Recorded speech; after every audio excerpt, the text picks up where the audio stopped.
अल्लामा इब्न रजब humbly अलैहिर्रहमान ने लिखा है कि 3 अशरे हमारे अस्लाफ के यहाँ, हमारे बुजुर्गान दीन के यहाँ बड़े मोहतरम बिशान और बड़े अहम समझे गए थे।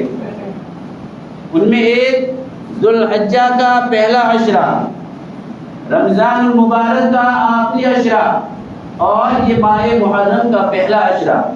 ये 3 अशरे ऐसे हैं कि उनमें लोगों को इबादतों का खास एहतिमाम करना चाहिए और अल्लाह तबारक तआला की यहाँ इन दिनों का सवाब दूसरे दिनों के मुकाबले में बहुत ज़्यादा है।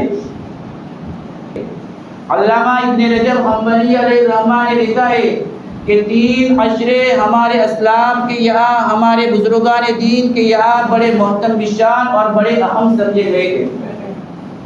उनमें एक जुल्हज्जा का पहला अशरा,